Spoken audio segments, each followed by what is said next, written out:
Crouse. If the latest film from Lord of the Rings director Peter Jackson is to be believed, the afterlife looks a lot like a Pink Floyd album cover from the late 1970s.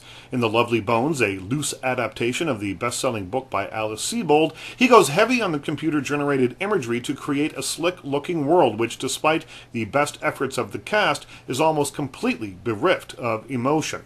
Now, in case you're not a member of Oprah's book club who chose The Lovely Bones and propelled it up to the top of the bestseller charts, it is the story of Susie Salmon, she says, pronounce it like the fish, a 14-year-old girl murdered in suburban Pennsylvania in 1973.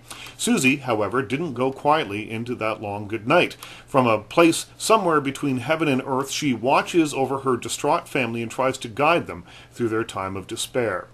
Some of the now controversial CGI, early trade reviews called the film indulgent and evocative of The Sound of Music or The Wizard of Oz one moment, The Little Prince or Teletubbies in the next, is quite beautiful, and some of it is overkill. When Susie is making her arrival in her heaven, it is a beautiful representation of a spirit floating away. Huge shots of her never-to-be boyfriend Ray reflected in a body of water that separates them, and Ray again on a gazebo surrounded by an undulating landscape are a bit heavy-handed, though.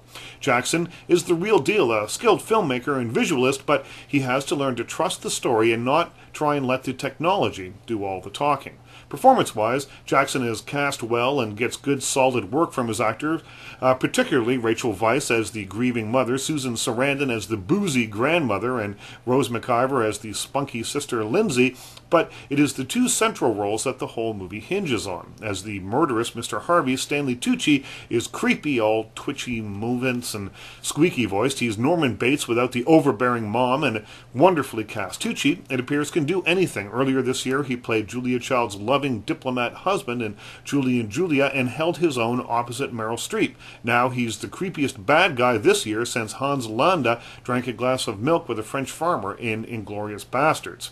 The heart of the film, however, is an arresting central performance by Saoirse Ronan as Susie, the little girl who never got to kiss a boy or see her 15th birthday. Her luminous presence gives the film whatever soul it has, and her generous screen presence is a good tonic for the heavy effect scene she plays in the in-between, the blue horizon between heaven and earth. The Lovely Bones should have been a better movie. It's not terrible, mind you. It doesn't push all the emotional buttons that a story about the murder of a young person should. Jackson is still in epic Lord of the Rings mode, taking a small, intimate movie and needlessly cluttering it up with bigger-than-life images that get in the way of the emotion and the feeling of the piece.